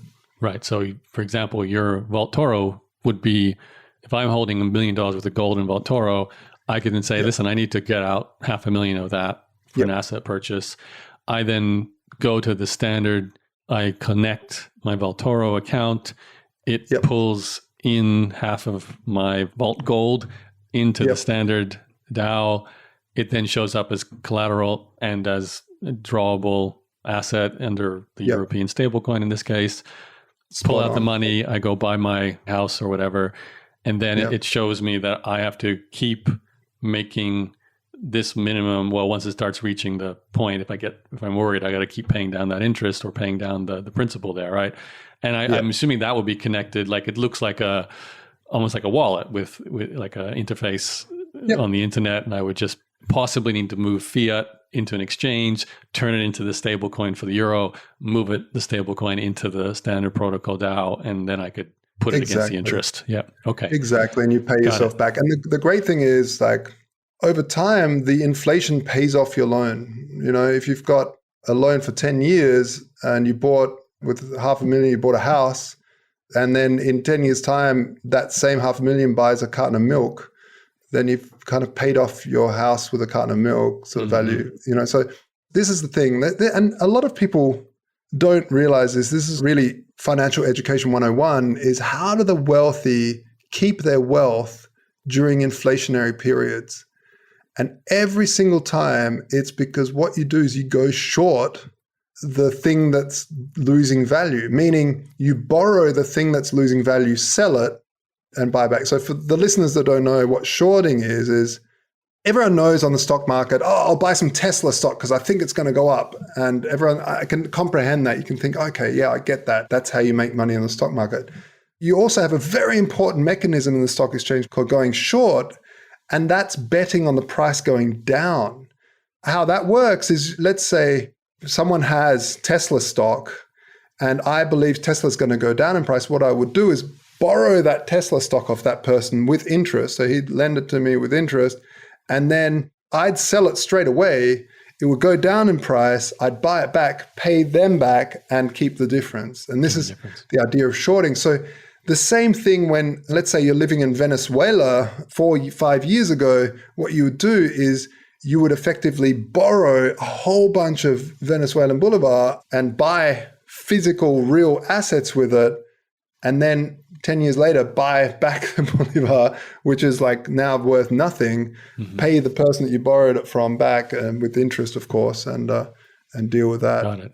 So let me just, to maybe a less extreme example than Venezuela, let's say and this is very realistic, I've got Bitcoin at 50,000 a coin. Again, I've got a 500,000 worth of Bitcoin, so I've got 10 coins. I bring it into the standard protocol. I want to use the collateral to buy a property. I buy a property worth, say, 400,000 US dollars. So I've still got 100,000 kind of buffer in the collateral there, which I can use to keep paying back the interest and keep me safe, whatever the case may be. But while I'm doing this, the actual price of Bitcoin doubles to 100,000. How does that impact the situation I'm in? Basically, you can go back onto the site and borrow more against that, because at the end of the day, it's calculated in the currency that it's pegging. So in real time. So now, if it's the standard euro that you've borrowed, then it would be equivalent to the euro price of your collateral. So my $100,000 would be $200,000, like the leftover there. Yeah. Okay. Yeah, exactly. So the money I pulled out, because it's always been pulled out, but the money I've left is fluctuating with the whatever the current rate is. Okay. Yeah, exactly. Got it. All right. So it's kind of a way to liquidize very illiquid assets, still benefit from price increases. And like you said, you could hedge against ups and downs, if, short and depending on where you, like, obviously you'd want to not spend it all. Like that's also the risk here is you collateralize 100% of it. And then you're basically locked in because you spent it at that rate. Yeah, absolutely. You don't want to be liquidated. Like there's that penalty fee of 15%. The reason for that is because you want to market for people ready to buy those liquidated assets. Because when it gets liquidated, what you want to do is you want to take the euros off of the market, because you get to keep the S euro stablecoin that you've borrowed. Let's say you've disappeared. But the system always wants more collateral than S euro floating around. So these people that buy these assets are basically taking standard euro off the market, buying the asset back. And when that happens, they get burnt. Those S euros get burnt or destroyed, and the people get the underlying asset. Right. Okay. Maybe last few questions. I know we've been here for a long time, Joshua. I appreciate the time. We've dived deep into your history and also, I mean, my last few questions are all around the standard protocol. So let's first, I know we haven't mentioned it yet, but we'll put it in the show notes and we'll mention it again, but it's the standard.io if you want to check the current progress of this. And just so we know for other people listening earlier too, Vaultoro, so Vault or Vol, T-O-R-O, Vaultoro.com, Vaultoro. Yeah. And just a few questions around the standard, because this is so new. Like all of this DeFi is new.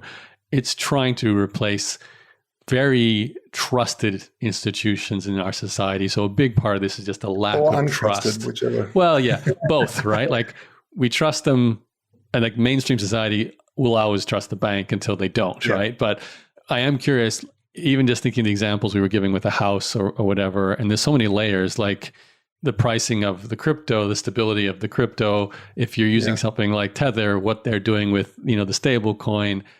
Do I trust the DAO that you're talking about with your standard protocol?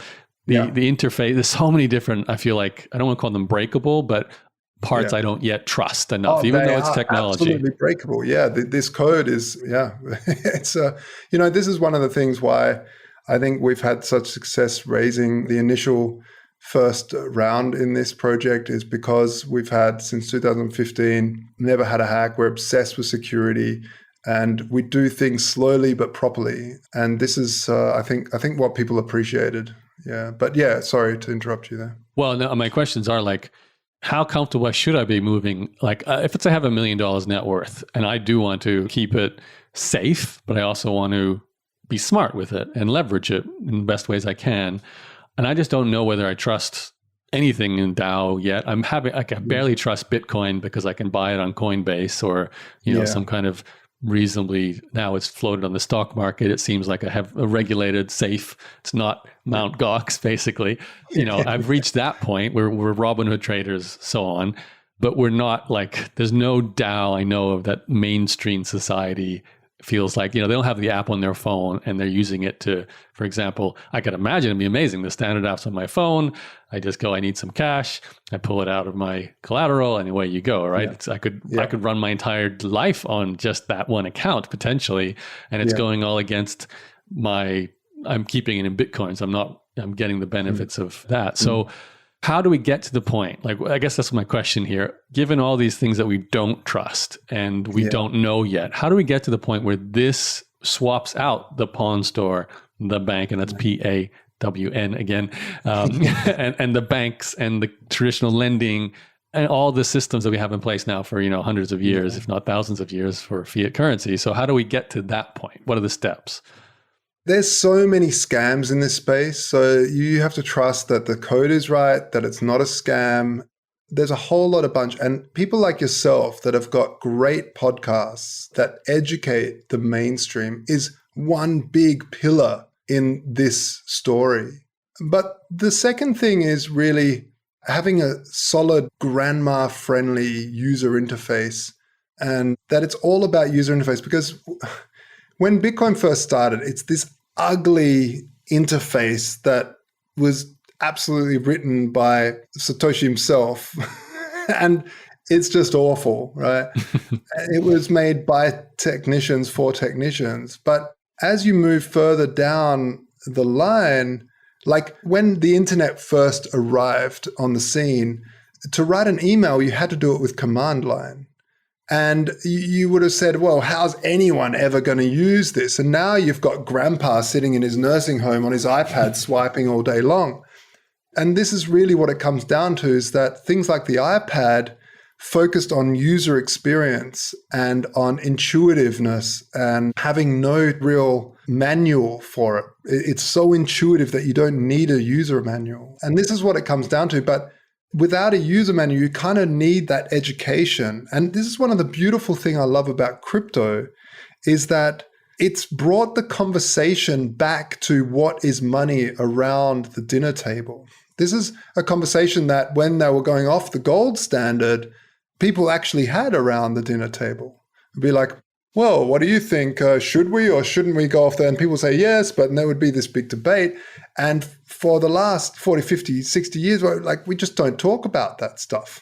It's just not really mentioned.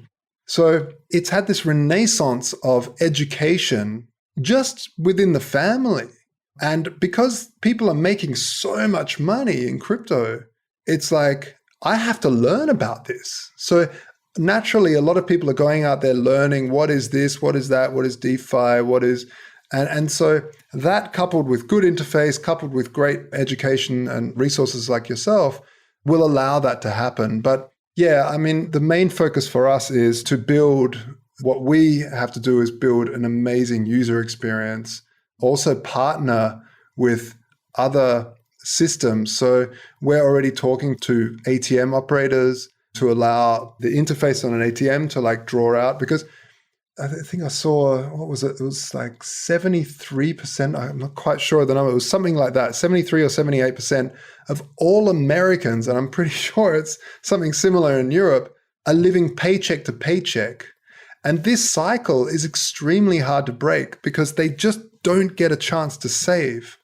So I feel like these sorts of technologies that we're building, but other people are too, allow people to save, but borrow from themselves to have liquidity to pay for life. Mm-hmm. So you can do a bit of both. Of course, it's, you do need a little bit of extra, but building mechanisms for people to save on a regular basis with their paycheck and then borrow instantly liquidity from themselves so they can live but still save, this breaks these sort of cycles. And so I think there's certain things about DeFi that is allowing people to want to learn about it, which is really, really interesting.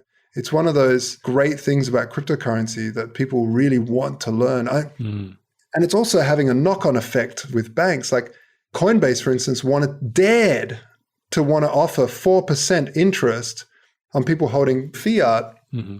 And the SEC was like, no, you can't do that. That must be a scam. But really what they're doing in the back end is using all the DeFi systems. And in fact, for the folks that don't know, the decentralized finance space now does more volume per day than the entire fintech sector put together. And that includes these unicorns like Venmo. So the amount of volume is extraordinary. So if Coinbase was to do that, and how it's doing that, because SEC was like, well, how are you doing that? It must be a scam. Well, no.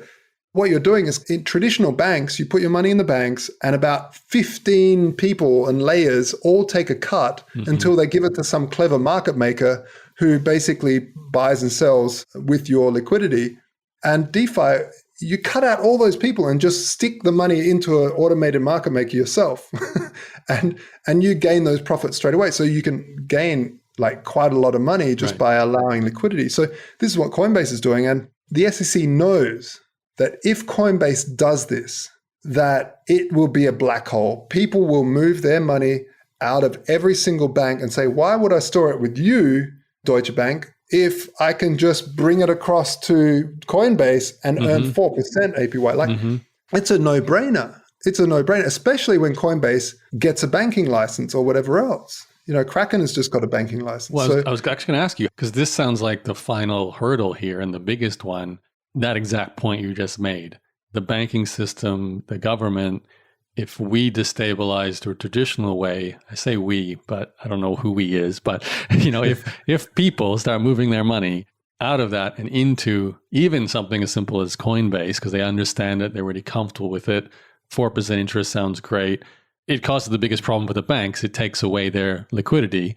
And that feels like everything collapses in terms of the traditional sense when that happens. So obviously the government steps in and says, no, how do we get past this government hurdle? Is it possible? Do we have to go through chaos to get to a solution? Look, the thing is that the government can't stop this. It's just a matter of time. If Coinbase isn't going to offer it, do you think that the SEC can really stop someone going and buying Tether, collateralizing some contract over Curve where they're yield farming 3%, putting that over into an NFT, collateralizing something? Like, the space is so crazy, it's unregulatable. It really is. And so we just have to come to peace with the fact that, first, the legacy system is breaking apart anyway. It's a complete fundamentally corrupt system. And I'm not saying corrupt as in there's a corrupt person. It's just a corrupt system, meaning you can't have more credit than there is interest. It's like a huge game of musical chairs with way too little chairs. And there's a lot of people that have to sit down when that music stops, and it's not going to be enough space for all of them. So this system is already showing the cracks. They're blaming COVID, but it has nothing to do with it. It was already cracking massively. And to protect the value of the dollar, once you get into crypto, you start to see why the US was constantly in wars, constantly trying to protect the use cases of the US dollar. Because the more, every time Bitcoin gets another use case, like, PayPal now accepts Bitcoin. It's like this big yeehaw. Why? Because we as a community realize the more use cases you have, especially large use cases, the more value it has. So if the US loses the oil settlement layer of the US dollar, it's a huge use case that gets destroyed, further lowering the need to buy dollars on the markets. And so the whole system is slowly falling apart for multiple reasons. And this system just happens to be there for people to jump into. So whether you are a technocrat and you just love the technology, you're going to get into crypto. If that's not the reason, then you're some sort of like libertarian. If that's not the reason, you're like just an investor and you're seeing the massive profits. If that's not the reason, then you're an artist and you're just loving this weird NFT thing that's going on. And you can I can actually keep track of what I'm selling. And if that's not the reason, you need to get money to India and don't have a bank account. Like whatever reason you have, you're gonna fall into the system that is building around. And thankfully, and hopefully it stays decentralized. And this is why Bitcoin really, really, really fought for having smaller blocks. There's a whole big thing here. No, we won't go into it because not enough time. I mean, they fought about it for years and years. But the fundamental thing is you really need to stay decentralized. Really, really, really important. Because it's super easy to, like Binance Smart Chain, for instance, it's just a clone of Ethereum. It's amazing because it's way cheaper, amazing. But actually, it's super centralized. So what you've done is you've sacrificed decentralization for efficiency and speed. But what have we got then? We've got a system that can be controlled if need be. And there's a whole lot of stuff at risk from the legacy system who've still got a lot of firing power to try and control this thing. And if we remember Napster in the music industry, there's a lot of hipping and throwing and suing and trying to stop things coming our way. I was actually going to point out China and wonder about your input there, because obviously they have the levers within their society where they can say, we're going to make you disappear if you stop doing this. So I feel like they can take it in a very analog way. They can make the server farm go away that runs. Yeah. And I know decentralization, obviously, by its nature means it's spread around across the planet. All these different servers maintain it, or individual computers. But I guess what I'm saying is, I feel like I'm going to answer my own question here. I feel like because it is so distributed, no one government can shut down the entire system. Yes, they could stop their citizens perhaps interfacing with it with the threat of their life, basically. But at the end of the day, the system will always be there because somewhere in the world, these computers are up and running. So as long as we have electricity and we have silicon and computers, then these protocols and these platforms and the blockchain continues to exist, and it'll just be used. Spot on. I mean, the profit driver is such an innately and powerful driver that we've seen proof of work that's behind the Bitcoin consensus mechanism, like you said, take up more energy than some countries put together just by adding some profit into participating. Now, what we're seeing in China right now is, they've banned proof of work's fairly simple to ban because, hey, it's pretty easy to see the mega kilowatts just getting sucked into one area or, ban it. But what's happening is we're seeing like proof of stake, which is just a wallet. It's just got data coming in and out. If it's encrypted, it's just a bunch of data. They can't discern it. If you're technical enough, you can have a proof of stake wallet that is basically taking part in securing a network. And the Chinese citizen that knows what they're doing doesn't even have to have it in China. They can just log into it somewhere else and have it run from there. And so it's a very difficult thing to stop. You can stop physical hardware, but software networks are extremely agile and hard to shoot bullets at. It's really like shooting bullets at a swarm of bees. It just is dumb. So and you're spot on. Like, you can threaten someone with force, but there's a saying, that my Chinese friends would say, and that's, the land is vast and the emperor is far away.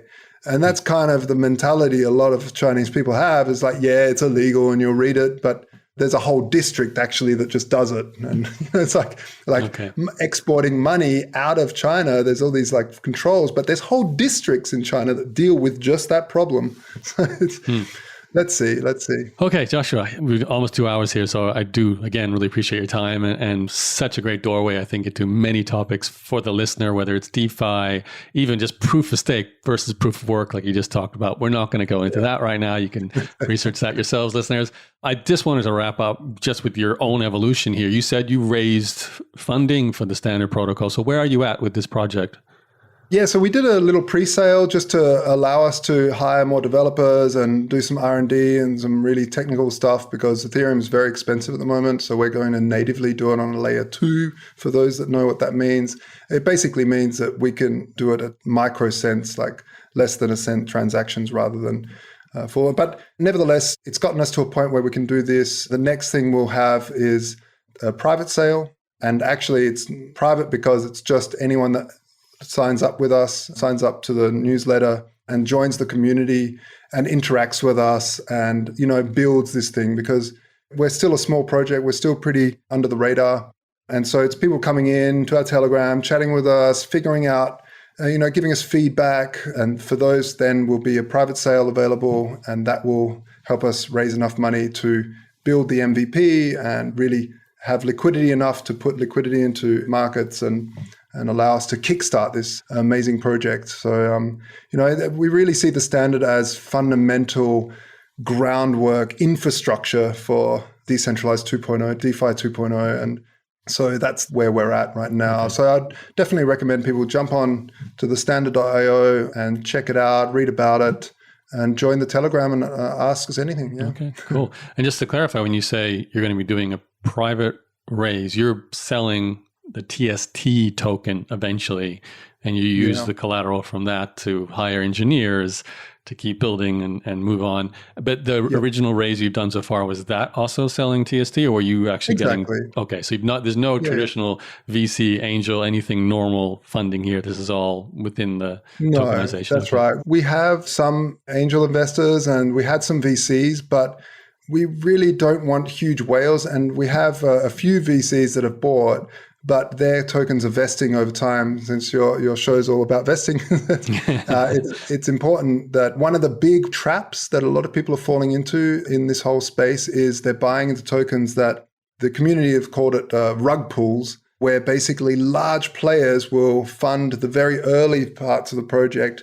They'll see a doubling in the price of the token, and the team is excellent. They're building, they're kicking goals, they're moving forward. Yet the initial investors then dump all their coins onto a market, get out at 2x, and it basically destroys the project, because even though they're doing everything technically right, the price is dumped and they find it really, really hard to get that back up because people lose confidence. So we've tried everything we can to, like, large players need to be vesting over a 24-month period to 48-month period, and depending on how large their stake is. But TST is kind of the governance token of the whole system. So we talked a little bit about DAOs. We touched on it. It's a decentralized autonomous organization. And it's kind of like companies 2.0 for the listeners. It's a way that people all around the world can govern the rule set of a system and be rewarded. And these TST tokens are kind of keys to that door. And these people set the interest rates and they get rewarded for all these sort of things. But there's a whole part that we didn't touch on, like prediction markets, that we're looking at using as a governance model, because voting on things is kind of I find it a silly way of making decisions. Everyone thinks voting's fantastic, and if we didn't have it, we'd have dictatorships. But I think there's other mechanisms we can use rather than voting. And so maybe that's for another show, but sure. Prediction markets are a very interesting side of this whole thing that we're building. So that's where we're at. Last question, Joshua. What exactly is your day job right now? What are you doing? Like, are you CEO of basically, like you seem to be doing now, going out on podcasts and talking about the standard and helping to spread the word? But you must do something during the day as well to get this DAO up and running. I'm definitely working a lot. I mean, so I stepped down as CEO from Vaultoro, and my half brother, my co-founder, took over as CEO. We were always sort of co-CEOs anyway. He was just more in the background, but he's full-time CEO on that. And I've really stepped down to become Chief Innovation Officer, we've called it, at Vaultoro. And this is why we focus on the standard, to bring really another use case to gold. Rather than it just sitting there, we can allow people to do all this good stuff. And so on a day job, basically organizing, building the team, finding great developers and cryptographers to join, reaching out to all my network around the world that have been in crypto and know what they're doing to join us. So everything from biz dev to dealing with all the normal HR stuff of running a business. And now with a decentralized one, it's a really fun, interesting thing, because you're dealing with people all around the world and communicating over Telegram and Discords and Slacks and things like that. So that's what I do day to day, is try to organize the team and market. And timeline, when do you think this will be? Like, I will actually put it, download some kind of app and collateralize my crypto or my gold. I don't like to give timelines because it's something that's really hard to build, and we don't want to release something if it's unsecure. We really want to make sure that it's secure. But if I had to say a vague thing, we're looking at about 6 months for the MVP. Okay. Yeah, there's a lot of R&D that we're doing already, and they have already been done. We've already started coding. I think we'll get it done earlier, but that's sort of a goal that we're heading towards. I mean, we've seen projects like Cardano. It's been 4.5 years. They still don't have a product running. So it's a hard thing that they're building, that we're building. They're trying to do it properly. We're trying to do it properly. So it's just one of these things. Fair enough. Okay. Joshua Shigala, thank you for almost 2 hours. What a journey from being born stateless to growing up in Australia as this sort of designer, to then a couple of startups in fashion, which sort of leads you to the cypherpunk movement, to then crypto, to being early in Bitcoin, to losing what you had in the Mt. Gox, to then starting Vaultoro and getting involved in gold and Bitcoin exchange, to then now the standard. That's awesome. And still, early days. Making money stateless. Yeah. All the way to making money stateless. That's obviously massive. So any other websites besides thestandard.io and vaultoro.com you want to share with us, or? I mean, you can follow me on Twitter at jshigala. That's JSCIGALA. I sort of rant about all sorts of stuff on there, and whether you can engage with me, whether you agree with me or not. Awesome. Sounds good. Yeah. Thank you. Appreciate the time. Hey, I really, really appreciate your time as well. It's been a fantastic interview. One of the best. Yeah, that was fun. Congratulations. You made it all the way to the end of that very in-depth interview with Joshua Shigala. I hope you were riveted throughout that and learning a lot. I was, even just being there as the interviewer, I was learning a lot. And I really appreciated the chance to ask Joshua for basic examples to run us through how both his standard, like his own company or platform that he's building right now, and just other examples of where decentralized anything will play out or could play out in our world. Obviously, with finance, I think is one of the most obvious. And to be honest, I think it needs to become a standard. I'm not saying that in jest with the name of Joshua's company. I say that as a standard across all kinds of different aspects of finance. I don't think it's going to be quick. We're going to take years, maybe decades, to really get to the point where these forms of decentralized platforms are considered the norm for doing anything like lending or trading.